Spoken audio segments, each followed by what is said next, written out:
মদিনার মসজিদে নববী শরীফে আজান হয়ে গেল। মদিনার মসজিদে নববী শরীফে মুয়াজ্জিন হাফসি বেলাল, মদিনার মসজিদে নববী শরীফে হাফসি বেলাল যখন আজান দিতেন, হাফসি বেলালের আজানের আওয়াজ আল্লাহ পাকের আরশ মুআল্লাতে পৌঁছে যেত। একটু মহব্বতে বলা যাবে? মদিনার মসজিদে নববী শরীফে আজান হয়ে গেল। সাহাবীরা মসজিদে চলে এসেছেন, টোটাল সাহাবীরা মসজিদে চলে এসেছেন। একজন ব্যক্তি মসজিদে আসেননি, তিনি হলেন বিশ্বনবী মুহাম্মাদুর রাসূলুল্লাহ সাল্লাল্লাহু আলাইহি ওয়াসাল্লাম। কেন আসেননি? আল্লাহ নবী এত অসুস্থ, আল্লাহ নবী এত দুর্বল, বিশ্বনবীর উঠে দাঁড়ানোর মতো ক্ষমতা নাই। সাহাবীরা সব মসজিদে চলে এসেছেন, আল্লাহ রসুল মসজিদে আসেন। এত অসুস্থ, এত দুর্বল, আল্লাহ নবীর উঠে দাঁড়ানোর মতো ক্ষমতা নেই। সাহাবীরা মসজিদে এসেছেন ঠিকই, কিন্তু নামাজ শুরু করতে পারছেন না। কারণ নবীর অবর্তমানে ওই ইমামতির জায়গাটায় দাঁড়াবে কে? ওই জায়গাটা খুব ভাইটাল জায়গা বাবা। নবীর অনুমতি ব্যতীত কোন সাহাবী ইমামতির জায়গায় যেতে পারবে বাবা? কার সাহস আছে? সাহাবীরা এসছেন ঠিকই, কিন্তু নামাজ শুরু করতে পারছেন না। 10 মিনিট, 20 মিনিট, আধা ঘন্টা আল্লাহ নবীর জন্য ইন্তজার করলেন, অপেক্ষা করলেন। আল্লাহ নবী আসেননি, সাহাবীরা নামাজ শুরু করতে পারেননি। হাফসি বেলাল রাদিয়াল্লাহু আনহু আল্লাহ নবীর হুজরা শরীফে চলে গেলেন। আল্লাহ নবীর হুজরা শরীফে চলে গিয়ে আল্লাহ নবীকে সালাম দিয়ে বলেছিলেন, আসসালামু আলাইকা ইয়া রাসূলুল্লাহ হাবিবাল্লাহ। হুজুর, মানুষেরা নামাজের জন্য ইন্তজার করছে, মানুষেরা নামাজের জন্য অপেক্ষা করছে। আল্লাহ নবী বলেছিলেন, বাবা বেলাল চলে যাও, মুর আবা বাকরিন ফালিউসাল্লি বিন নাস। আমার আবু বাকারকে গিয়ে বলো, আমার আবু বাকার যেন মানুষের নামাজটাকে পড়িয়ে দেয়। আমি অসুস্থ বাবা। কে বলছেন? কে? আল্লাহ রাসূল বলছেন, আমি অসুস্থ বেলাল, আমি যেতে পারবো না। কাকে গিয়ে বলো? আবু বকরকে গিয়ে বলো ইমামতিটা করে দিতে বলো। কথাটা শুনতে পেয়েছেন আম্মা আয়েশা সিদ্দিকা রাদিয়াল্লাহু আনহা, যিনি হচ্ছেন বিশ্বনবীর ছোট স্ত্রী, আমাদের ছোট আম্মা আবু বকর সিদ্দিক রাদিয়াল্লাহু আনহুর কি মেয়ে। আমাদের আম্মা জান আয়েশা সিদ্দিকা রাদিয়াল্লাহু তাআলা আনহা আল্লাহ নবীর নূরের বদনের দিকে চেয়ে বলেছিলেন, ইয়া রাসূলুল্লাহ হাবিবাল্লাহ, আমার আব্বা জানকে ইমামতির জায়গায় দাঁড় করাবেন না। আমার আব্বা জানের মনটা বড় নরম, আমার আব্বা জানের অন্তরটা বড় নরম। আমার আব্বা জানকে ইমামতির জায়গায় দাঁড় করিয়ে দিলে আমার আব্বা জান আপনাকে না পেরোনাজারি করবে, আপনাকে না পেয়ে কেঁদে ফেলবে। হুজুর, এই দায়িত্বটা আপনার অন্য কোন সাহসী সাহাবীকে দিন। আল্লাহ নবী আবার বললেন, বাবা বেলাল চলে যাও, মুর আবা বাকরিন ফালিউসাল্লি বিন নাস। আমার আবু বাকারকে গিয়ে বলো, আমার আবু বাকার যেন মানুষের নামাজটাকে পড়িয়ে দেয়।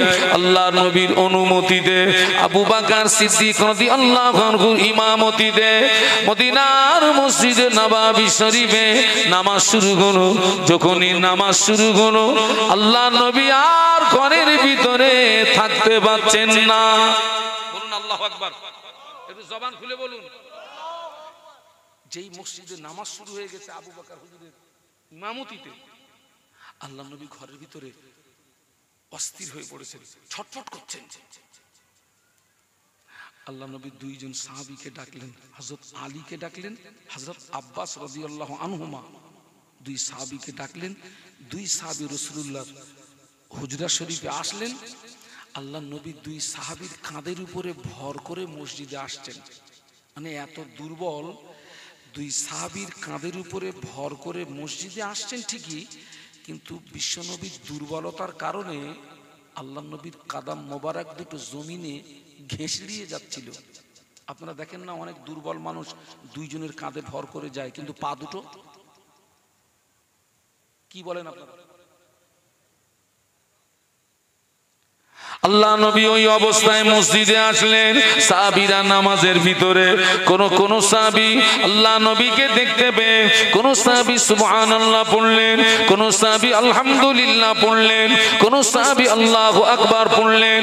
আবু বকর সিদ্দিক রাদিয়াল্লাহু আনহু ইমামতির জায়গা থেকে বুঝতে পেরেছেন আল্লাহ নবী মসজিদে চলে এসেছেন। ও সাহাবীরা নবীকে আগিয়ে দিলেন। আবু বকর সিদ্দিক রাদিয়াল্লাহু আনহু ইমামতির জায়গা থেকে পিছিয়ে আসলেন। আল্লাহ নবী অসুস্থ শরীরে শুধু নামাজ পড়েন না, আল্লাহ নবী অসুস্থ শরীরে আল্লাহ নবী মদিনার মসজিদে নববী শরীফে আল্লাহ নবী বসে বসে বসে বসে সাহাবীদেরকে নিয়ে নামাজের ইমামতি করেছিলেন। একটু জোরে বলা যাবে? আর একটু মহব্বতে বলা যাবে? নবীর ওই আদর্শের সঙ্গে আমাদের আদর্শের মিল থাকার দরকার ছিল না, ছিল না? বলুন বলুন বলুন। এই যে আজকের মাহফিল হচ্ছে, মানে আপনাদের আশেপাশে যত বাড়ি সব আপনার কুটুম্ব এসছে তো নাকি? হ্যাঁ, মুরব্বী কজন করে এসছে? আর স্বাভাবিকভাবে বাড়িতে কুটুম্ব আসলে তাদের তো একটু মেহমানদারি করতে হবে তো নাকি? মেহমানদারি করেন। আপনারা খবর নিয়ে দেখেন, আপনার গ্রামের অধিকাংশ মায়েরা ওই মেহমানদারি করতে গিয়ে এশার নামাজ বলো পড়বে না। মেহমানদারি হচ্ছে। আমি একবারও বলবো না যে মেহমানদারি করবেন না, মেহমানদারি করতে হবে, তবে আপনার আখিরাত নষ্ট করে নয়। আচ্ছা, যারা এশা নামাজ না পড়ে, যারা এশা নামাজ কাজা করে যারা মেহমানদারি করবে, এশার নামাজ কাজা করে যারা সারা রাত ধরে ওয়াজ শুনবে, ওদের লাভ হলো না লস হলো? হ্যাঁ, এই যে আপনারা এখানে বসে ওয়াজ শুনছেন, এটা হচ্ছে নফল ইবাদত। আর 5 ওয়াক্ত নামাজটা ফরজ ইবাদত। তাহলে যিনি এশার নামাজ বাদ দিয়ে এই কাজে বা ওই কুটুম্বিতের কাজে মশগুল আছে, আমি তার দৃষ্টান্তটা এইরকম দেব, তোমার 1 টাকা হারিয়ে গেছে, তুমি 5 টাকার মোমবাতি কিনে খুঁজতেছো। আগে হারিয়ে গেছে কত, আর মোমবাতির দাম তুই বেরেললে ঘুমুস কি করে? এত তেজালো বেরেল।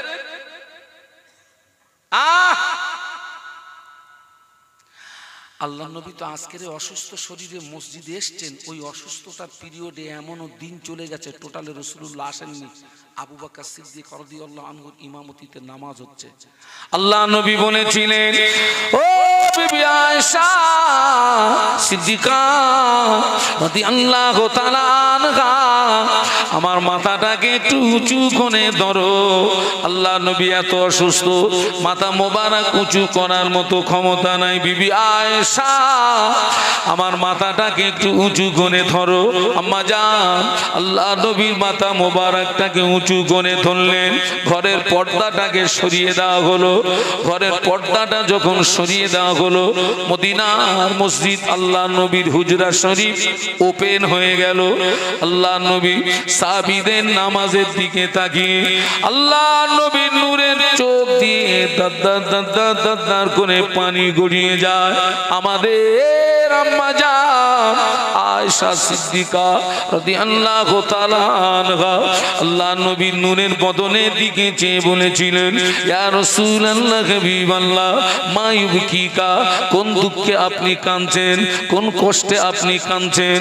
আল্লাহ নবী বললেন, আয়েশা, আজকের কান্নাটা আমার দুঃখের কান্না নয়, আজকের কান্নাটা আমার বেদনার কান্না নয়। ও বিবি আয়েশা, আয়েশা আমি রাসূলুল্লাহ আজকের মসজিদে নাই, আমার সাহাবীরা যেভাবে জামাতে নামাজ আদায় করছে, এই নামাজকে প্রতিষ্ঠিত করতে গিয়ে মক্কার কাফেররা আমার মাথায় পচা উটের বুড়ি চাপিয়ে ওরা আমাকে মারার চেষ্টা করেছিল। আয়েশা এই নামাজকে প্রতিষ্ঠিত করতে গিয়ে মক্কার কাফেররা আমার গলায় দড়ির ফাঁসি পরিয়ে ওরা আমাকে টানাটানি করেছিল। এই নামাজকে প্রতিষ্ঠিত করতে গিয়ে ও আমাকে তায়েফের মাটিতে রক্ত দিতে হলো। ও বিবি আয়েশা এই নামাজকে প্রতিষ্ঠিত করতে গিয়ে আমার দান্দান শহীদ হলো। আমি রাসূলুল্লাহ আজকের মসজিদে নাই, সাহাবীরা যেভাবে নামাজ আদায় করছে, ভবিষ্যতের একটা ছবি আমার সামনে ফুটে উঠলো, ভবিষ্যতের একটা চিত্র আমার সামনে ফুটে উঠলো। আমি রাসূলুল্লাহ একদিন পৃথিবীর জমিনে থাকবো না, আমার সাহাবীরা এইভাবে নামাজ আদায় করবে, আমার উম্মতেরা এইভাবে নামাজ আদায় করবে। ওই আনন্দেই আমার চোখের পানি গড়িয়ে যায়। ও বিবি আয়েশা আজকের এই কান্নাটা আমার দুঃখের কান্না নয়, আজকের এই কান্নাটা আমার বেদনার কান্না নয়, আজকের এই কান্নাটা হলো আমার আনন্দেরই কান্না।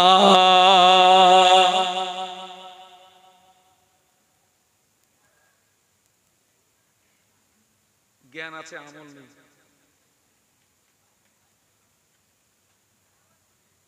আজও নারী পুরুষ ঢের পরিমাণে বেনামাজি আছে না নেই বাবা?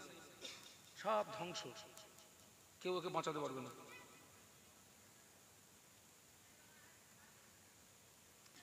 একটু দরুদ শরীফ আল্লাহুম্মা মোহাব্বতের সঙ্গে জোরে জোরে পড়েন, সাল্লি আলা।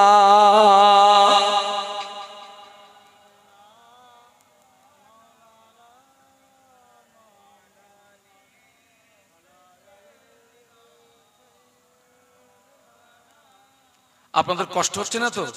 তাহলে আর একটুখানি আওয়াজ বাড়াতে হবে। আল্লাহুম্মা সাল্লি আলা। একটু পানি দে। মাওলানা মুহাম্মদ আলা আলিহি।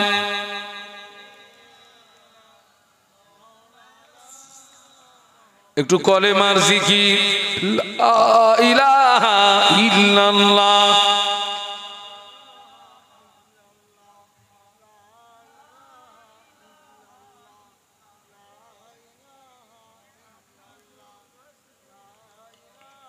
আল্লাহু আকবার। আমাকে যেন ভুল বুঝবেন না, আমি আগেই বলেছি আমি 26-27 বছর আমি বক্তৃতা জগতে আছি। আল্লাহ তো চামড়ার চোখে তো অনেক কিছু দেখাচ্ছে, ঘুরে ঘুরে দেখছি। তো ওই যে বলেছিলাম নিয়ত খারাপ, এখন দেখেন না অধিকাংশ মাহফিলে দেখছি শ্রোতা আছে 3 প্রকার। একদল আছে শ্রোতা, তারা একেবারে মাহফিলের শুরু থেকেই হাজির। আর এক দল আছে মাহফিলের মিডিলে হাজির। আর এক দল আছে যখন শেষ ইয়া নবী হবে, হ্যাঁ একদল আছে না নেই, তখন পুরো প্যান্ডেল কি হয়ে যাবে। ওদের নিয়তটা ভালো আছে, ওরা কিন্তু অশোনার নিয়তে আসেনি। বলো ওরা কিসের জন্য এসছে? একটু জোরে বলে। ও তাবাররুক খাবে, তাই ও নিয়ত খারাপ। অধিকাংশ মাহফিলে দেখছি তো যেই বলছে ইয়া নবী শেষে একদম সব একেবারে পিঁপড়ের মতো নাচতেছে। সব বলছে হুজুর আমরা যা রান্না করেছি মালে শর্ট পড়ে যাবে। আল্লাহ হেদায়েত নসিব করেন, বলুন আল্লাহুম্মা আমিন। আজকে যেই মানে কি বলে মাহফিলটা হচ্ছে, এই মসজিদের আন্ডারে যতগুলো বাড়ি, প্রত্যেকটা বাড়ি থেকে যদি একজন করে মানুষ এখানে আসে, একজন করে মানুষ, জায়গা দেওয়া যাবে না। ও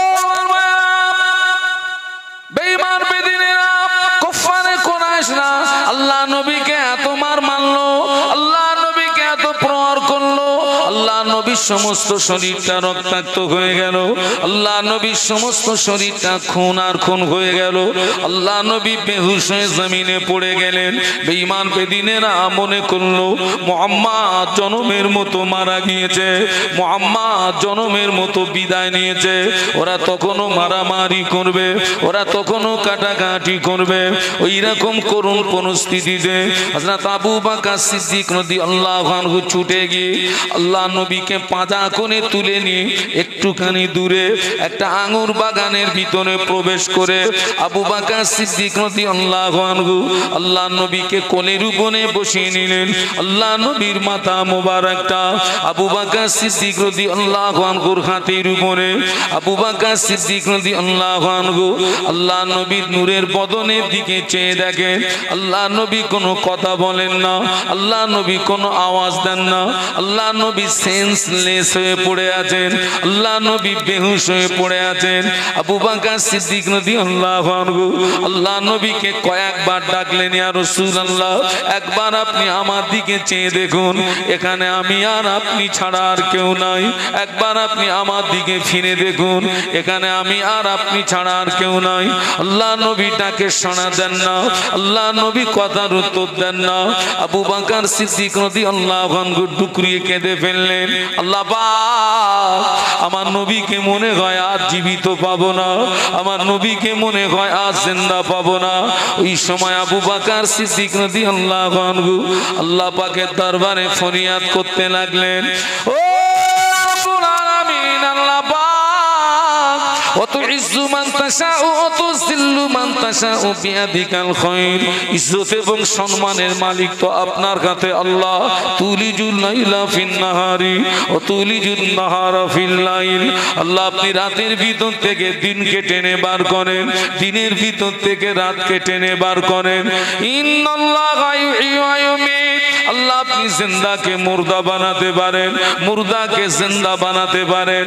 ও রব্বুল আলামিন আল্লাহ পাক এত ক্ষমতার মালিক যেখানে আপনার হাতে আল্লাহ, আমি আবু বকরের চাওয়া যদি অপরাধ হয়, আমি আবু বকরের বলা যদি অপরাধ হয়, আমি আবু বকর সহ্য করতে পারি না আল্লাহ। আমি আবু বকর দোয়া করি আল্লাহ আপনি আমাকে মেরে দিয়ে, আমাকে মেরে দিয়ে, আমাকে মেরে দিয়ে আমার জানের বিনিময়ে আপনার নবীকে পুনর্জীবন নসিব করুন। আমি মরে যাই, আমার জানের বিনিময়ে আমার নবীকে বাঁচাও আল্লাহ। আমি মরে গেলে ইসলামের ক্ষতি হবে না, কিন্তু আমার নবী যদি এক্ষুনি ইন্তেকাল হয়ে যান, ইসলামটা অকালে মৃত্যুর কোলে ঢলে পড়বে। হুজুর কাঁদছিলেন, হুজুরের দুফোঁটা চোখের গরম পানি আল্লাহ নবীর নূরের বদনে যেই পড়ে গেছে, আল্লাহ নবী হুঁশ ফিরে পেলেন। একটু সুবহানাল্লাহ বলবেন না? আবু বকর সিদ্দিক রাদিয়াল্লাহু আনহু দিকে চেয়ে চেয়ে চেয়ে চেয়ে দেখছেন আল্লাহ নবী। আবু বকর সিদ্দিক রাদিয়াল্লাহু আনহু আল্লাহ নবীর পেশানিতে একটা চুমা দিলেন, দিয়ে বলছেন, হুজুর হুজুর আপনার কোনো কষ্ট হচ্ছে? শারীরিক কষ্ট, নিঃশ্বাসের কষ্ট, কোনো কষ্ট, দমের কোনো কষ্ট? আল্লাহ নবী বললেন, আবু বকর আমার কষ্ট হচ্ছে কিনা পরে বলবো, আবু বকর আগে বলো না সূর্য কি অস্তমিত গেছে? জানো আমার এখনো আসরের নামাজটা পড়া হয়নি। একটু সুবহানাল্লাহ বলতে পারলেন না? আমার কষ্ট হচ্ছে কিনা পরে বলবো, আগে বলো সূর্য ডুবে গেছে। হুজুর এখনো সূর্য ডুবে যায়নি, সূর্য ডুবে যাবার পূর্ব মুহূর্ত, আর কিছু সময় পরে সূর্য ডুবে যাবে। আল্লাহ নবী বললেন, ও আবু বকর, ও আবু বকর আমার হাত দুটো ধরে দাঁড় করিয়ে দাও, আমি রাসূলুল্লাহ আসরের নামাজ আদায় করে নি। হযরত আবু বকর সিদ্দিক রাদিয়াল্লাহু আনহু বলেছিলেন, ইয়া রাসূলুল্লাহ হাবিবাল্লাহ, হুজুর আপনাকে এখন নামাজ পড়তে হবে না, আপনার সমস্ত শরীরটা রক্তাক্ত, সমস্ত শরীরটা খুন আর খুন, হুজুর আপনাকে এখন নামাজ পড়তে হবে না, হুজুর আপনি এখন একটু বিশ্রাম করুন, মাগরিবের নামাজের পরে নাই নামাজ কাজা পড়ে দেবেন, মাগরিব নামাজের পরে নাই নামাজ কাজা আদায় করে দেবেন। আল্লাহ নবী বললেন, না ও বাবা আবু বকর, একদিকে বেঈমানের আমাকে পাথর দিয়ে মেরেছে বাবা, আমার সমস্ত শরীরটা পাথরের আঘাতে জ্বালা যন্ত্রণা করছে। অপরদিকে যদি আমি নামাজ ছেড়ে দিই আমার রুহের যন্ত্রণা বেড়ে যাবে, আমার রুহের কষ্ট বেড়ে যাবে। ও আবু বকর, পাথরের আঘাতের যন্ত্রণা সহ্য করতে পারছি, নামাজ ছেড়ে দিয়ে রুহের যন্ত্রণা সহ্য করতে পারবো না।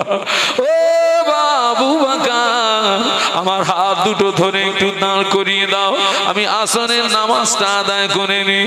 আবু বকর সিদ্দিক রাদিয়াল্লাহু আনহু আল্লাহ নবীর হাত মোবারক দুটো ধরে দাঁড় করিয়ে দিলেন। আল্লাহ নবী ওই পরিস্থিতিতে আসরের নামাজ আদায় করেছিলেন। আর আমরা কি করি?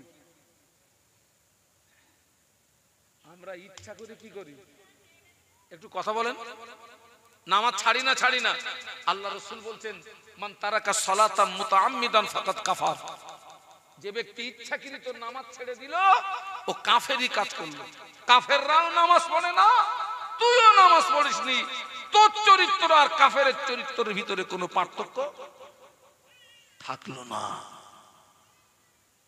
আল্লাহ রাসূল বলেছেন, যার ভিতরে নামাজ নেই তার ভিতরে দ্বীন নেই।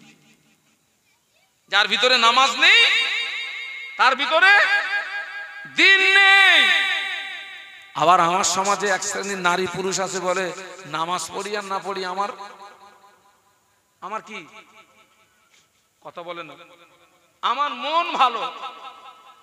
একটা শব্দ বলতাম তো আজকে আর বলবো না। তোমার মন ভালো? হ্যাঁ, আল্লাহ আমাদেরকে হেদায়েত দেন, বলুন আল্লাহুম্মা আমিন। তাহলে আলেম ধ্বংস হয়ে যাবে, নাজাত পাবে কারা? মনে নেই কারা? আমলকারী, আমলকারী, আমলকারী নাজাত পাবে, আমলকারী নাজাত পাবে। সুবহানাল্লাহ বলুন। তাহলে আমাদের আজকের থেকে কি করতে হবে? আমল। আল্লাহ যেন আমাদেরকে তৌফিক দেন, বলুন আল্লাহুম্মা আমিন। কিন্তু আল্লাহর নবী আরেক ধাপ এগিয়ে গিয়ে বলছেন, আমলকারীও নাজাত পাবে না। আমলকারীও? আল্লাহ নবী বললেন, আল আমিলুনা কুল্লুহুম গালিকুনা ইল্লাল মুখলিসুন। আল্লাহ নবী বললেন, সমস্ত আমলকারী ধ্বংস হয়ে যাবে, আমলকারী বরবাদ হয়ে যাবে, আমলকারী নাস্তেনাবুদ হয়ে যাবে। কেবলমাত্র যারা ইখলাসের সঙ্গে, খুলুসিয়াতের সঙ্গে, লিল্লাহ, আল্লাহকে রাজি করানোর জন্য, আল্লাহকে খুশি করানোর জন্য, আল্লাহকে সন্তুষ্টি করানোর জন্য যারা আমল করবে, ওই আমলকারীরাই নাজাত পেয়ে যাবে। আপনি নামাজ পড়েছেন, আমল করেছেন, আপনার উদ্দেশ্য হলো লোকে আপনাকে নামাজি বলবে, তাই ওই নামাজিটা ধ্বংস হয়ে যাবে। আপনি রোজা রেখেছেন, আমল করেছেন, উদ্দেশ্য হলো লোকে আপনাকে রোজাদার বলবে, তাই ওই রোজাদারটা ধ্বংস হয়ে যাবে। আপনি হজ করেছেন, আমল করেছেন, উদ্দেশ্য হলো লোকের আপনার ডিগ্রি বাড়বে, তাই ওই হাজি ধ্বংস হয়ে যাবে। বাবা কথা বুঝতে পারছেন নাকি? আমল করার পরেও কেন? ওই নিয়ত খারাপ, লোক দেখানো নামাজ, লোক দেখানো রোজা, লোক দেখানো হাজি আছে না নেই? আগে বেই থাকানো নামাজ আছে, একটা বেই থাকানো নামাজ চেনেন? বেই থাকানো নামাজ কি নাম? মেয়ের বাপটা 5 ওয়াক্ত নামাজি, আর মেয়ের বাপের বাড়ির পাশে মসজিদ, 5 ওয়াক্ত নামাজ বা জামাত পড়ে, আর ছেলের বাপ নামাজের ধার ধারে না, ছেলের বাপেরও একেবারে বাড়ির পাশে মসজিদ। এখন ওই মেয়ের বাপ এসছে ছেলের বাপের বাড়ি, তার মানে বেই এসছে, একটু কথা বললি তো আমি একটু আগাই, বেই এসছে বেয়ের বাড়ি, আর মেয়ের বাপের চরিত্র কি? 5 ওয়াক্ত নামাজ কোথায় পড়ে? মসজিদে যায়, জামাতে পড়ে।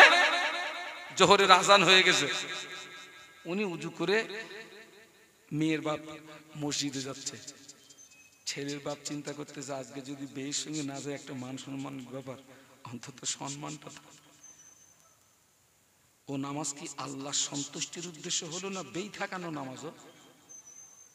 হ্যাঁ, বেই থাকানো। অনেক রোজাদার আছে এমনি রোজা রাখে না, বাড়ি কোনো লোকজন আসলি একটা মান সম্মানের ব্যাপার বলবে, হ্যাঁ তুই রমজান মাসে এরকম করতেছিস, দরকার নেই অন্তত আজকের দিনটা একটু রোজা রেখে নেই। ও মালে সব হবে। বাস্তব বলছি না অবাস্তব বলছি? সব আলেমের ওয়াজ কবুল হয় না, সব ইমামের ইমামতি কবুল হয় না, সব জলসা কমিটির জলসা কবুল হয় না, সব নামাজির নামাজ কবুল হয় না, সব রোজাদারের রোজা কবুল হয় না, সব হাজির হাজ কবুল হয় না, সব দানির দান কবুল হয় না। আবার বলছি, সব আলেমের ওয়াজ কবুল হয় না, সব ইমামের ইমামতি কবুল হয় না, সব নামাজির নামাজ কবুল হয় না, সব রোজাদারের রোজা কবুল হয় না, সব হাজির হজ কবুল হয় না, সব দানির দান কবুল হয় না। আপনার জীবনের কোন ইবাদত যদি লোক দেখানোর উদ্দেশ্য হয়, আপনার জীবনের কোন ইবাদত যদি অহংকারের সঙ্গে হয়, ওটা হবে শিরক। কি হবে ওটা? শিরক হবে ওটা। আপনার জীবনের কোন ইবাদত যদি লোক দেখানোর উদ্দেশ্য হয়, কোন ইবাদত যদি অহংকারের সঙ্গে হয়, ওটা শিরক হবে। আর আল্লাহ কোরআন শরীফের মধ্যে বলেছেন, ইন্নাল্লাহা লা ইয়াগফিরু আন ইউশরাকা বিহি ওয়া ইয়াগফিরু মা দুনা যালিকা লিমান ইয়াশা। আল্লাহ বান্দার জীবনের সমূহ গুনাহকে maaf করে, লেকিন শিরকের গুনাহকে maaf করে না, করে না। নিয়ত খারাপ, নিয়ত খারাপ, নিয়ত খারাপ, নিয়ত খারাপ, নিয়ত খারাপ। আমাদের জীবনের প্রত্যেকটা আমলের মূল টার্গেট হবে একটা, পরন্তু সেটা কি? আল্লাহ। বাহ বাহ। ইন্না সালাতি ওয়া নুসুকি ওয়া মাহইয়ায়া ওয়া মামাতি লিল্লাহি রাব্বিল আলামিন। আমার সঙ্গে পড়ুন, ইন্না সালাতি ওয়া নুসুকি ওয়া মাহইয়ায়া ওয়া মামাতি লিল্লাহি রাব্বিল আলামিন। আপনার জীবনের নামাজ, আপনার কুরবানি, আপনার বেঁচে থাকা, আপনার মরে যাওয়া, সব কিছুর মূল লক্ষ্য হবে আল্লাহকে রাজি করা, আল্লাহকে খুশি করা, আল্লাহকে সন্তুষ্টি করা। ওটা হলো খাঁটি আমল। ওই খাঁটি আমলকারীরা নাজাত পেয়ে যাবে, বাদ বাকি সব ধ্বংস হয়ে যাবে।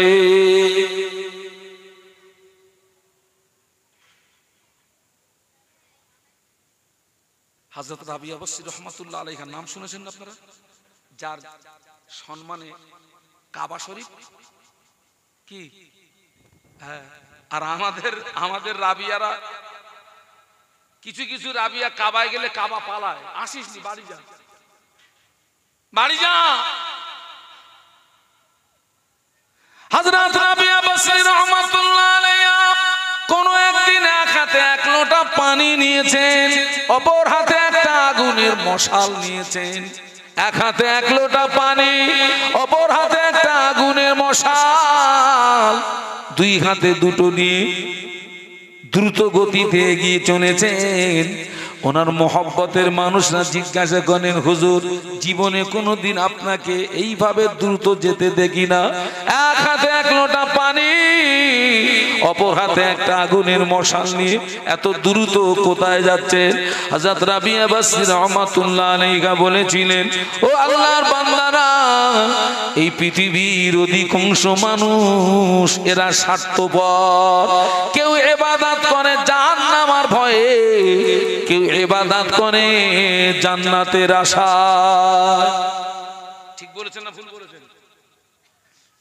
রাবিয়া বসরি রহমাতুল্লাহ আলাইহা বলেছিলেন, যারা জাহান্নামের ভয়ে ইবাদত করে, আমার এই হাতের এক লোটা পানি দিয়ে ওই জাহান্নাম হারামটাকে নিভিয়ে দেব। আর যারা জান্নাতের আশায় ইবাদত করে আমার হাতের আগুনের মশাল দিয়ে ওই জান্নাতটা পুড়িয়ে ছাই করে দেব। এই জন্য যাচ্ছি। জাহান্নামের ভয়ে ইবাদত হওয়া উচিত নয়, জান্নাতের আশায় ইবাদত হওয়া উচিত নয়। ইবাদত হওয়া উচিত আল্লাহকে খুশি করার জন্য। আল্লাহ যদি খুশি হয়ে যায় ওই বান্দাকে আমার আল্লাহ আর জাহান্নামায় দেবে না। আল্লাহ পাক ওই বান্দার জন্য জাহান্নাম হারাম করে দিয়ে তার রহমতের দয়ার জান্নাত দিয়ে দেবে। আজকের এইটা এখান থেকে সাফ হয়ে যান যে আমার জীবনের কোনো আমল যেন লোক দেখানোর উদ্দেশ্যে না হয়। সেই জন্যে প্রকাশ্য যারা দান করে ওদের চেয়ে উত্তম হচ্ছে যারা গোপনে দান করে। কারণ গোপনে দান করলে সেখানে নাম কেনার কোনো আর জায়গা থাকে না। সেই জন্য তো আপনার কিয়ামতের ময়দানে আল্লাহ 7 শ্রেণীকে আরশের ছায়ার নিচে জায়গা করে দেবে। তার ভিতরে এক শ্রেণী যার ডান হাত দান করে বাম হাত জানতে পারে না। এক কথায় যে কোনো নাম কেনার জন্য দান করে না, আল্লাহর সন্তুষ্টির উদ্দেশ্যে দান করে। আল্লাহ কিয়ামতের ময়দানে ওকে আরশের ছায়ার নিচে জায়গা করে দেবে। একটু মহব্বতের সঙ্গে বলুন। আল্লাহ পাক আমাদেরকে হেদায়েত দেন, বলুন আল্লাহুম্মা আমিন, বলুন আল্লাহুম্মা আমিন। আমি সেই জন্য আপনাদেরকে বলবো আমল কম হোক খাঁটি হোক, আমল কম হোক কি হোক খাঁটি হোক, সলিড হোক। আপনারা শবে বরাতের রাতে দেখেন না, শবে বরাতের রাতে মসজিদে ভিড় হয় না, হয় না? কথা বলে না, ভিড় হয় না? আল্লাহরে যাদের সারা বছর মসজিদে দেখিনি ওরাই সেদিন একদম ফাঁস কাতারে এসে ইমাম সাহেবরে বলতেছে, ইমাম সাহেব নিয়ত বলে দেন আজ লাগবো। আর লাগবি মানে ইমাম সাহেব নিয়ত বলে দিয়েছে, পিছনে দেখি তো দুমদাম আওয়াজ হচ্ছে, শুধু মানে ফুরন টান টানতেছে, সব গুপগাপ চালাচ্ছে, সারা বছরের কাজ আদায় করবে আজ। আমি বলছি ওই 100 রাকাত নামাজ গুপগাপ পড়ে কোনো লাভ হবে না। 2 রাকাত নামাজ পড়ো, ইতমিনানের সঙ্গে পড়ো, খুশু খুজুর সঙ্গে পড়ো, মুহাব্বতের সঙ্গে পড়ো। ওই 2 রাকাত নামাজ তোমার জন্য নাজাতের ওসিলা হয়ে যাবে। একটু মহব্বতে বলুন।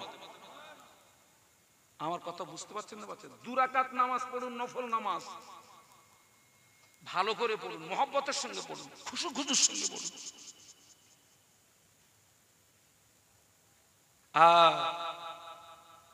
আমল কম 4 ইমামের এক ইমাম ইমামে আযম আবু হানিফা রাহমাতুল্লাহ আলাইহি আল্লাহ পাক জানাকে 70 বছর হায়াত দিয়েছিলেন। ইমামে আযম আবু হানিফা রাহমাতুল্লাহ আলাইহি 70 বছরের ভিতরে 55 বার হজ করেছিলেন। ইমামে আযম আবু হানিফা রাহমাতুল্লাহ আলাইহি প্রতিদিন 5 ওয়াক্ত নামাজ ছাড়াও ঈশা নামাজের পরে 2 রাকাত করে নামাজে নিয়াত করতেন। আর এই 2 রাকাত নামাজে একবার করে আল্লাহ পাকের কোরআন শরীফ খতম করে দিতেন। ইমামে আযম আবু হানিফা রাহমাতুল্লাহ আলাইহি 40 বছর ঈশা রুজুতে ফজরের নামাজ আদায় করেছিলেন। একটু মহব্বতে বলা যাবে?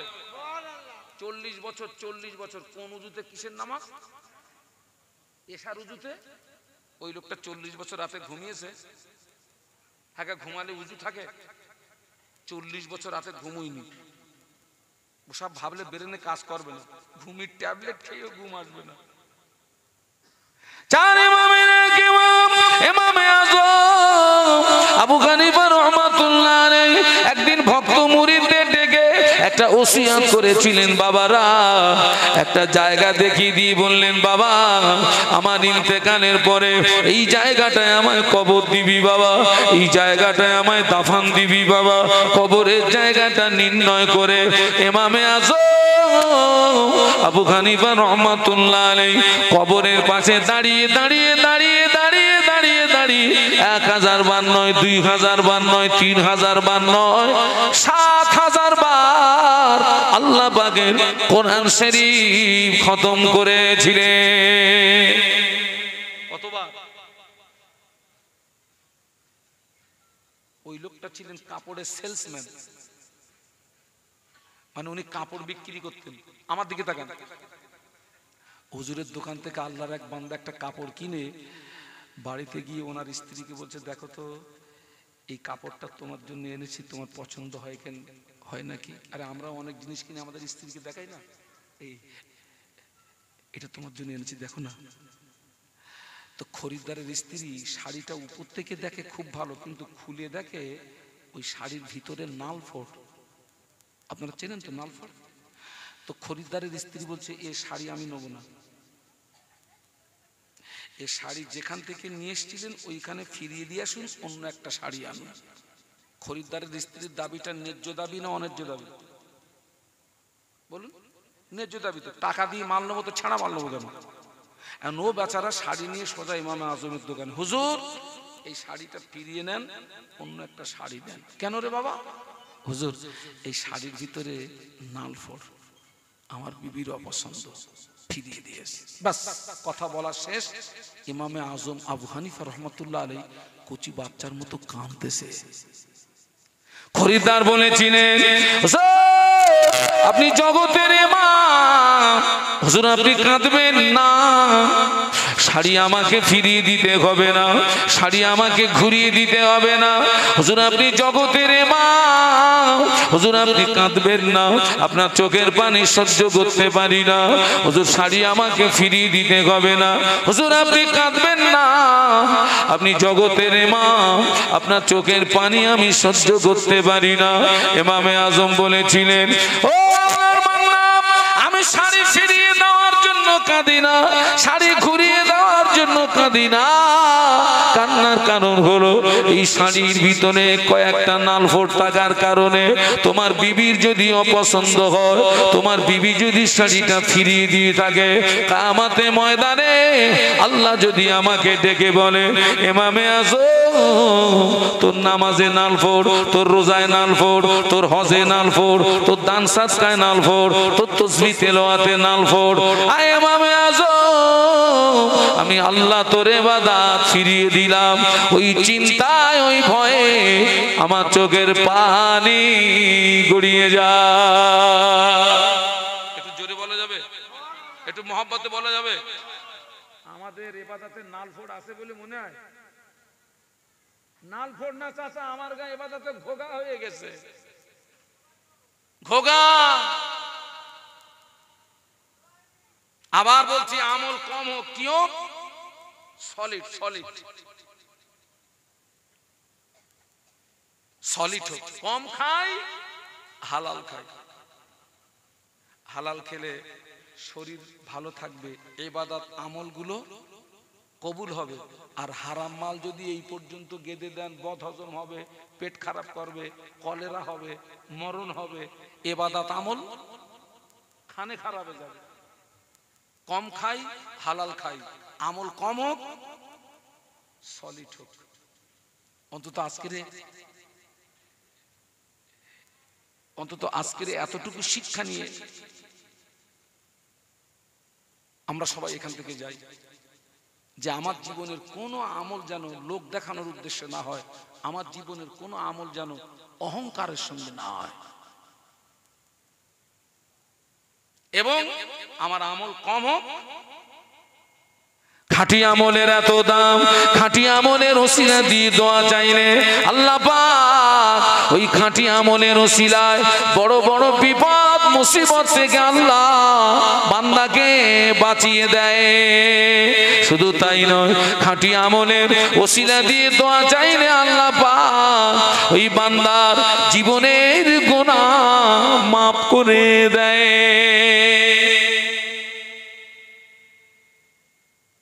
আল্লাহ মাফ করে দেবে। বড় বড় আল্লাহ পাক বিপদ মুসিবত থেকে আল্লাহ হেফাজত করবে, বড় বড় বিপদ মুসিবত থেকে আল্লাহ। ও আমার ভাইরা, একটা খাঁটি আমলের কথা বলি। বনি ইসরাইল গোত্রের 3 জন ব্যক্তি আল্লাহ জমিনে সফরে বেরিয়েছেন, আল্লাহ জমিনে ভ্রমণে বেরিয়েছেন। প্রতিমধ্যে ঝড় বৃষ্টি তুফান শুরু হলো, প্রতিমধ্যে ঝড় বৃষ্টি তুফান শুরু হলো। ওই 3 জন ব্যক্তি ঝড় বৃষ্টি তুফান থেকে বাঁচার জন্য একটি গুহার ভিতরে আশ্রয় নিল। কিন্তু দেখতে পাওয়া গেল বিশাল একটি পাথর গড়াতে গড়াতে ওই গুহার মুখটা এসে আটকিয়ে গেল। এখন 3 জন ব্যক্তির জীবন যাওয়া ছাড়া কোনো রাস্তা নাই।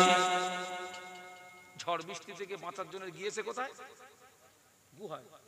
আর এখন হচ্ছে আর এক বড় মুসিবত এসে গেছে। কি সেটা?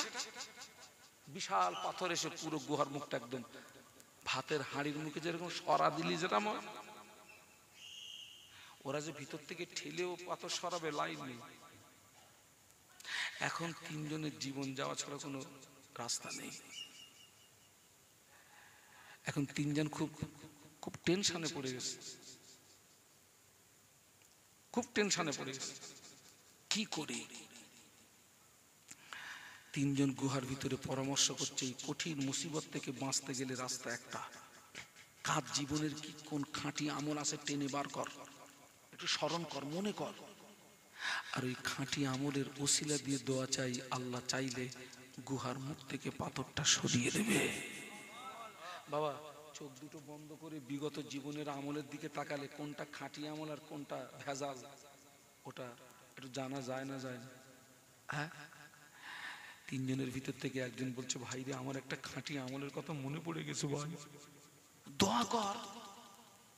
3 জনের ভিতর থেকে একজন ব্যক্তি দোয়া চায়, ও রব্বুল আলামিন, আল্লাহ পাক, আমি আমার চাচাতো বোনের সঙ্গে জেনা করার জন্য, আমার চাচাতো বোনের সঙ্গে ব্যভিচার করার জন্য, আমার চাচাতো বোনের জানু পর্যন্ত উঠে গিয়েছিলাম, আমার চাচাতো বোনে উরোদ পর্যন্ত উঠে গিয়েছিলাম।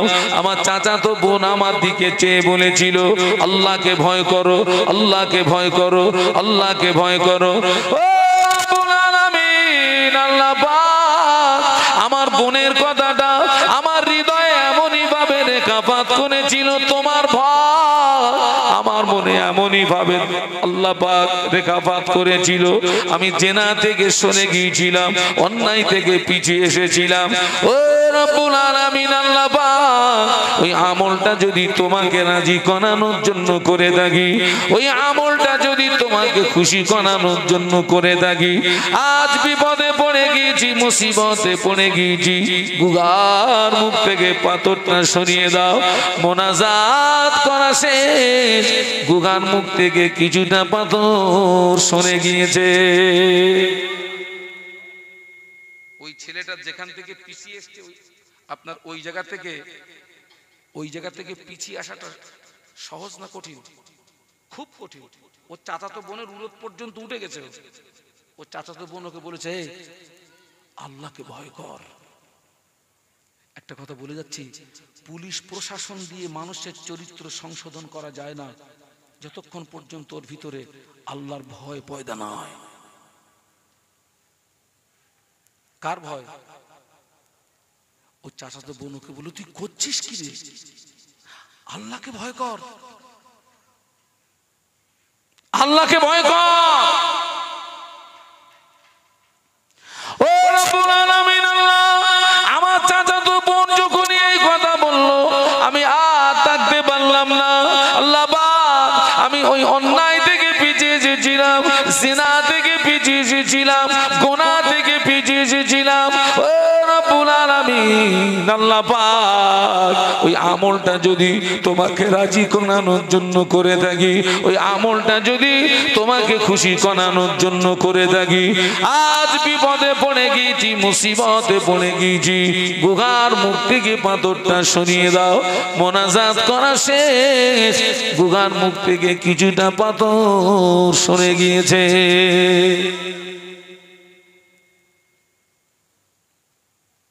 আল্লাহ আমাদের সকলকে শোনা বলার চেয়ে বেশি আমল করার তৌফিক দিন। বলুন আমি, বলুন আমি, বলুন আমি। আমি আপনাদের থেকে বিদায় নেব, হুজুর কেবলা আসবেন। তার আগে আমি আপনাদেরকে একটা দাওয়াত দিই।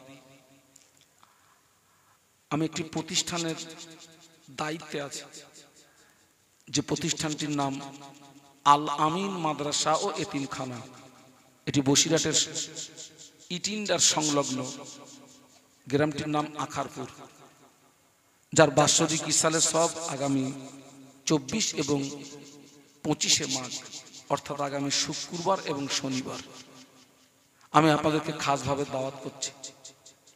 পারলে যাবেন, না যেতে পারলে একটু দোয়া করবেন। 24 তারিখে এলাকার আলেম ওলামারা থাকবে। আপনার 25 তারিখে বাদ মাগরিব আপনার জিকিরের মজলিস অনুষ্ঠিত হবে। জিকিরের মজলিস অনুষ্ঠিত করবেন আলহাজ হযরত মাওলানা ইয়াকুব আলী সাহেব হুজুর, এবং আমাদের 25 তারিখে যিনি প্রধান অতিথি হিসাবে থাকবেন ফুরফুরা শরীফের আওলাদে মুজাদ্দেদে জামান পীরজাদা আলহাজ মাওলানা সানাউল্লাহ সিদ্দিকী ভাইজান হুজুর, তিনি থাকবেন।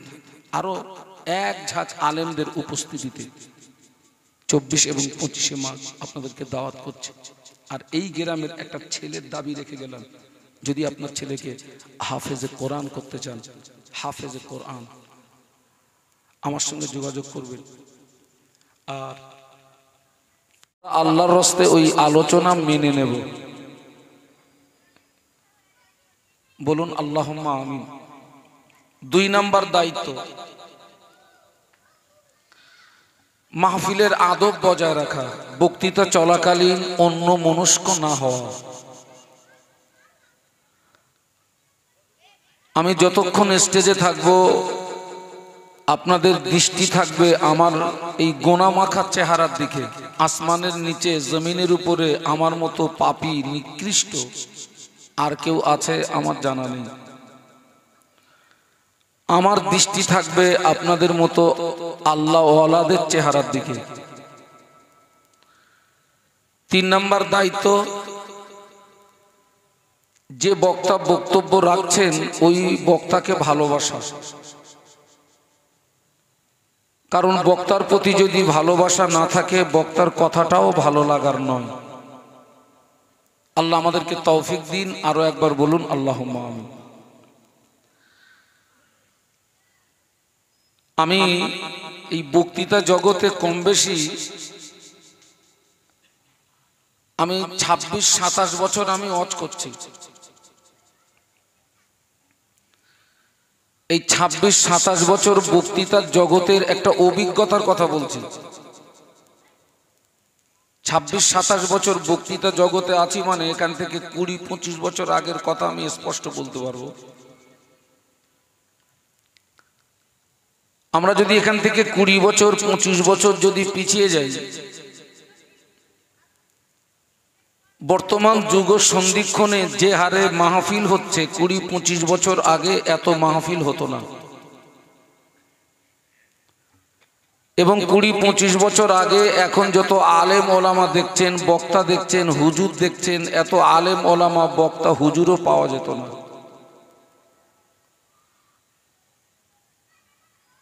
কুড়ি 25 বছর আগে মাহফিলের সংখ্যা ছিল কম, আলেমের সংখ্যা ছিল কম, কিন্তু আমার দৃষ্টিতে পরিবর্তনের সংখ্যা ছিল বেশি। আর এখন মাহফিল বেড়ে গেছে, হুজুর বেড়ে গেছে, পরিবর্তনের সংখ্যাটা কমে গেছে। এটা কি আপনারা মানেন না মানেন না?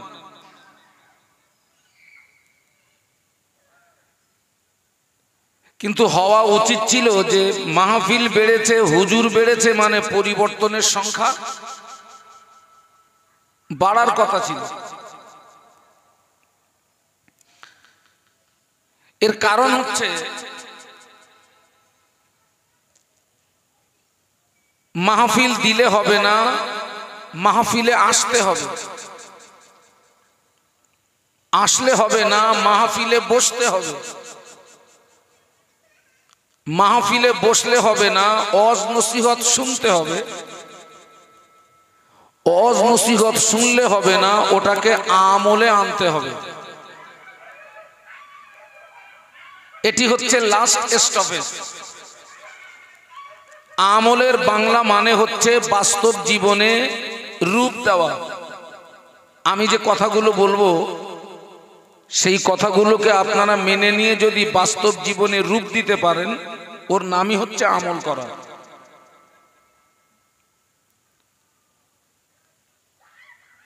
দেখুন, আমি মাযহাবগত দিক দিয়ে হানফি মযহাবের মানুষ, সিলসিলাগত দিক দিয়ে ফুরফুরা শরীফের আলা হযরত মুজাদ্দিদুজ জামান আমির শরিয়ত কুতুবুল আলম দাদা হুজুর পীর কেবলা রহমাতুল্লাহ আলাইহির সিলসিলার একজন নগণ্য খাদেম। মুজাদ্দিদুজ জামানের 5 জন কলিজার টুকরা ছিলেন, আমরা জানাদেরকে 5 হুজুর বলে চিনি। এই 5 হুজুরের ভিতরে একজন হুজুরকে বলা হতো কাইয়ুমুজ জামান।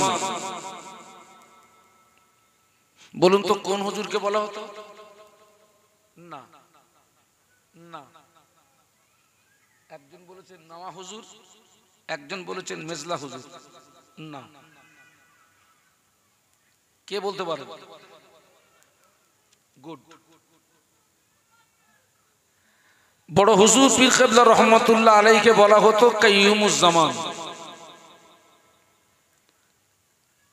কাইয়ুমুজ জামান বড় হুজুর পীর কেবলা রহমাতুল্লাহ আলাইহিকে কোনো একদিন তানার ভক্ত মুরিদ মুহিব্বিনদেরকে সামনে নিয়ে খুব আক্ষেপের সঙ্গে একটি কথা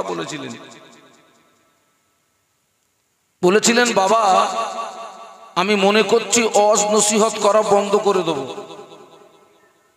ওয়াজ নসিহত আমি আর করব না। তো হুজুরের মহব্বতের মানুষ জানারা তানারা বললেন, হুজুর, আপনার মতো ব্যক্তি যদি বক্তৃতা জগৎ থেকে পিছিয়ে আসেন তো সমাজ তো আরো গোমরাহির মধ্যে পড়ে যাবে।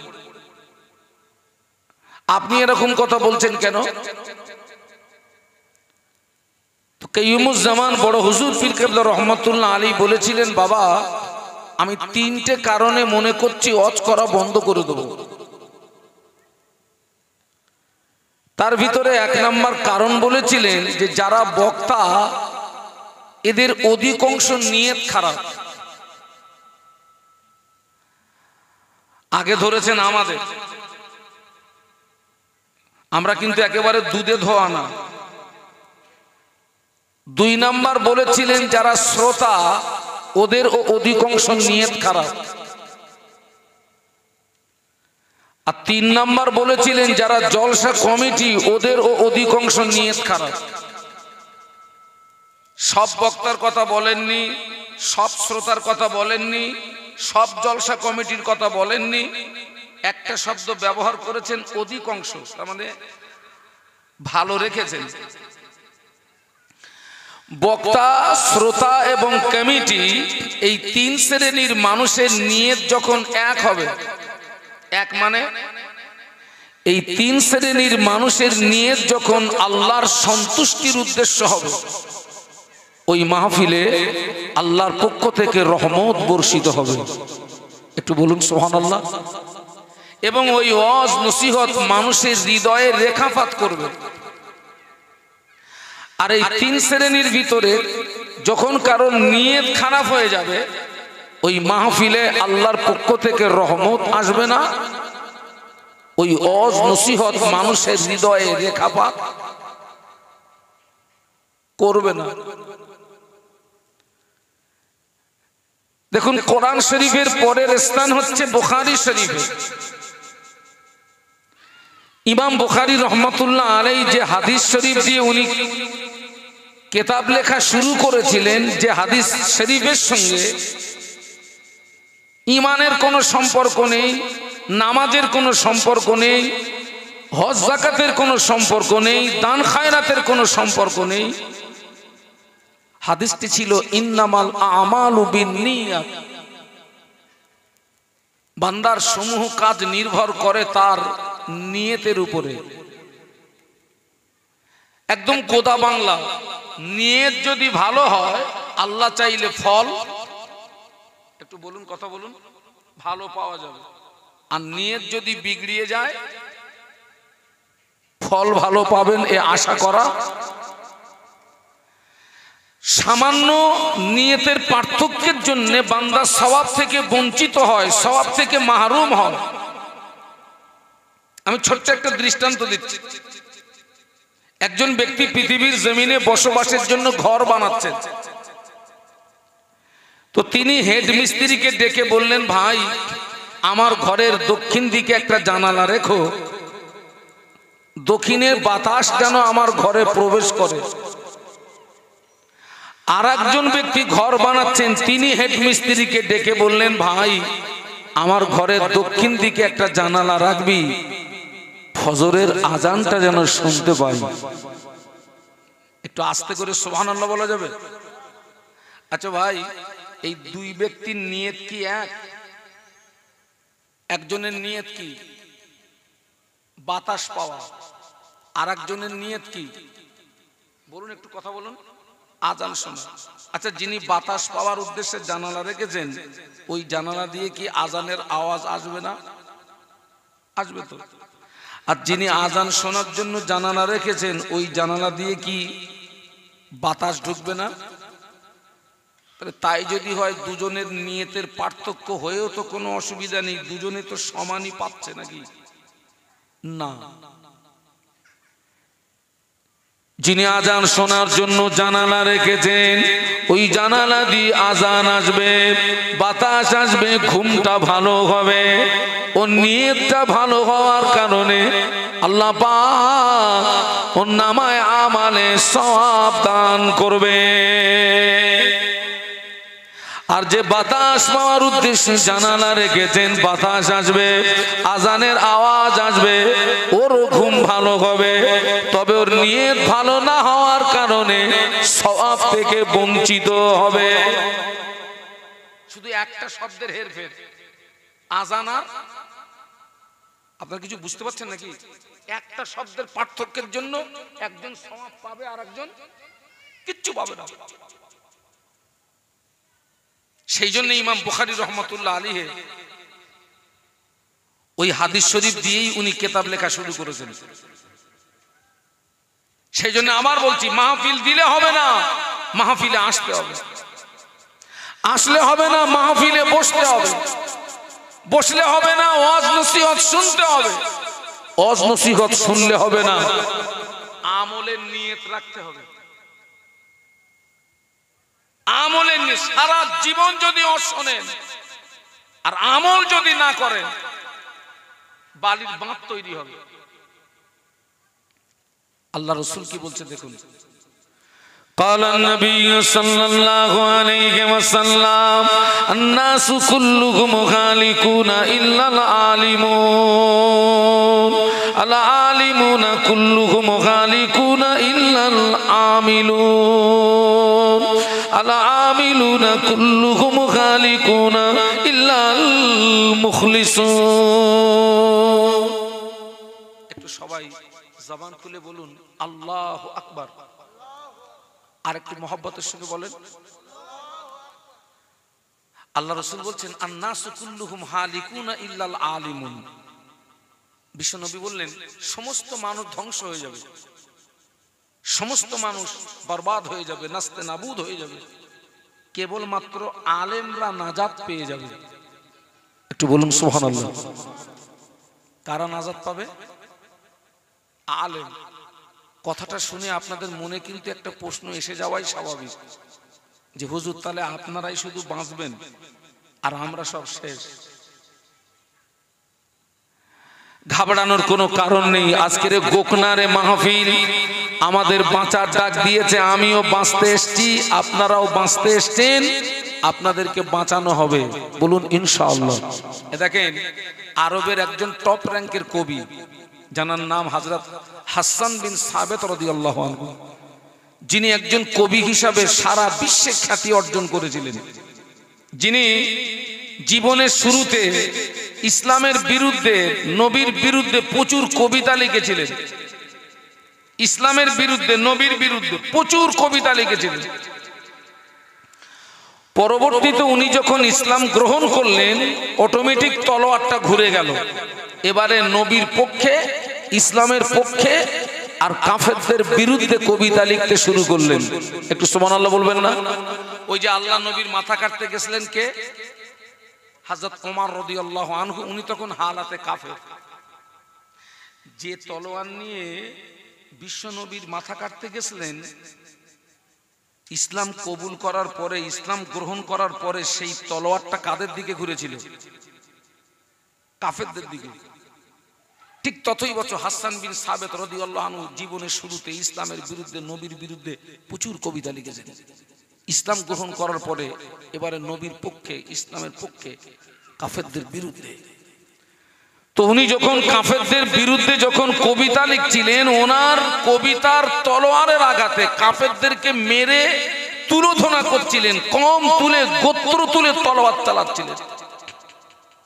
আসলি তলোয়ারের চেয়ে কবিতার তলোয়ার আরো ডেঞ্জার।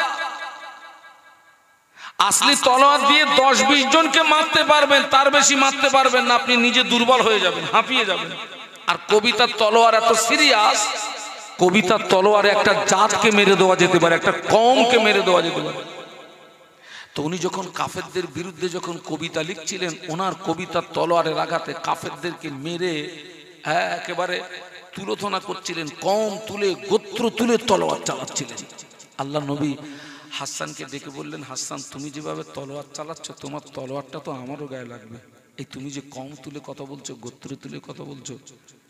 হাসান বিন সাবেত রাদিয়াল্লাহু আনহু বলেছে, হুজুর এই দেখুন আমি আপনাকে বাঁচাচ্ছি। হাসান বিন সাবেত রাদিয়াল্লাহু আনহু বলেছিলেন, ইয়া রাসূলুল্লাহ, হাবিবাল্লাহ, আটার খামিরের ভিতরে একটি চুল যদি পড়ে যায়, ওই চুলটাকে যদি টেনে বার করে নেওয়া হয়, ওই চুলের গায়ে যেমন আটা লাগতে পারে না, ওই চুলের গায়ে যেমন আটা লাগা অসম্ভব। ইয়া রাসূলুল্লাহ, হাবিবাল্লাহ, আমি কম তুলে তলোয়ার চালাচ্ছি ঠিকই, আমি গোত্র তুলে তলোয়ার চালাচ্ছি ঠিকই, ইয়া রাসূলুল্লাহ, হাবিবাল্লাহ, আমি আপনাকে ওই রকমই চুলের মতো টেনে বার করে নেব, আমার তলোয়ারের আঁচ আপনার গায়ে লাগবে না। একটু বলুন না সুবহানাল্লাহ। তো আল্লাহ নবী বলেছেন সমস্ত মানুষ ধ্বংস হবে, কার নাজাত পাবে মনে নেই? আলেম। আলেমের বাংলা মানে হচ্ছে জ্ঞানী বা জাননেওয়ালা, জ্ঞানী বা।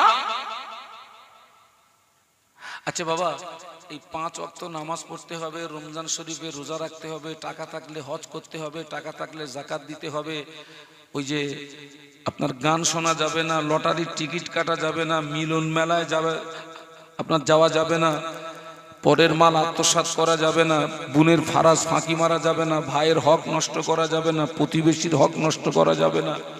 এই জাতীয় জ্ঞানগুলো, এই আপনারা যারা বসে আছেন, এই জাতীয় জ্ঞানগুলো আপনাদের প্রত্যেকের আছে না নেই? একটু কথা বলুন, আছে না? তাহলে এই জ্ঞান যদি আপনাদের থেকে থাকে, আপনারাও কি? আপনারাও আলেম। আর রাসূল বলেছেন সমস্ত মানুষ ধ্বংস হবে, আলেম নাজাত পেয়ে যাবে। নবীর হাদিস অনুযায়ী আপনারাও আলেম, আপনারাও নাজাত পেয়ে গেলেন। একটু বলুন সুবহানাল্লাহ। সেই জন্য মাহফিল দিতে হয়, মাহফিলে আসতে হয়, ওয়াজ নসিহত শুনতে হয়। আমার দৃষ্টিতে আপনারা শুধু আলেম না, আমার দৃষ্টিতে আপনারা মুফতিও বটে। মুফতি। হ্যাঁ, মুফতির কাজ কি? ফতোয়া দেওয়া। এখন যদি কোনো ফতোয়া ফারাজের দরকার হয়, সকলে তাকবীর দেন তো, নারায়ে তাকবীর, জোরে বলুন নারায়ে তাকবীর। আমাদের সকলের শ্রদ্ধার পাত্র হুজুর কিবলা, আমাদের সকলের শ্রদ্ধার পাত্র হুজুর কিবলা, নারায়ে তাকবীর। বাবা, ফতোয়া যদি দরকার হয়, কোন মুফতি সাহেবের কাছে যাবেন না, ফুরফুরা শরীফে যাবেন না। আমি একটা জায়গা বলে দিচ্ছি, ভালো করে বয়ান লিখে আপনাদের এলাকায় যেখানে সবচেয়ে বড় চায়ের দোকান আছে না, ওই কাগজটা ওইখানে দিয়ে আসবেন। একদম সত্যি কথা বলবেন, চার দোকানে মুক্তিবাজি হয় না? হ্যাঁ, ওরে সর্বনাশ, কত বড় ফতোয়া দেবেন। ওখানে Iraq pass, Iran pass, Saudi Arab pass, Jordan pass, মিশর পাস, সব বড় বড় মুফতি বসে থাকে। চায়ের দোকানে রাজনীতি, ধর্মনীতি, সমাজনীতি, দুনিয়ায় যত নীতি আছে সব পাওয়া যায় কোথায়? আপনারাও আলেম। কিন্তু আল্লাহর নবী আমার দিকে তাকান, আল্লাহর নবী আর এক ধাপ এগিয়ে গিয়ে বলছেন আলেম নাজাত পাবে না। একটু আগে কি বলেছেন? পাবে। আর এবারে বলছেন আলেম নাজাত পাবে না। আল্লাহ নবী বললেন আল আলিমুনা কুল্লুহুম গালিকুনা ইল্লা আল আমিলুন। আল্লাহ নবী বললেন সমস্ত আলেম ধ্বংস হয়ে যাবে, আলেম বরবাদ হয়ে যাবে, আলেম নাস্তে নাবুদ হয়ে যাবে, কেবলমাত্র আমলকারীরাই নাজাত পেয়ে যাবে। আমি জেনে ভূত, আমল নেই। আমরা সব জেনে কি? জেনে ভূত। ইলম আছে, জ্ঞান আছে, কিন্তু আমল নেই। ও ধ্বংস ধ্বংস ধ্বংস ধ্বংস। পৃথিবীর কোন শক্তি ওকে বাঁচাতে পারবে না। আচ্ছা আপনারা বলুন তো, এই মাসটার আগের মাসের নাম কি ছিল আরবিতে? রজব মাস। বাহ। ওই রজব মাসের 27 তারিখে বিশ্ব নবীর সঙ্গে আল্লাহ পাকের দিদার নসিব হয়েছিল। একটু সুবহানাল্লাহ বলবেন না? এবং ওই মেরাজের রাতেই তো বিশ্ব নবী আমাদের জন্য আপনার 5 ওয়াক্ত কি এনেছিলেন? নামাজ এনেছিলেন। আচ্ছা এই যে নামাজ, 5 ওয়াক্ত নামাজ কার হুকুম? আল্লাহর হুকুম তো। আচ্ছা কোন নারী আর কোন পুরুষের ভিতরে এই জ্ঞানটা নেই যে এই 5 ওয়াক্ত নামাজ আল্লাহর হুকুম? সব নারী সব পুরুষের মধ্যে এই জ্ঞানটা আছে না? কিন্তু সব নারী আর সব পুরুষের মধ্যে আমল আছে? সবাই নামাজ পড়ে,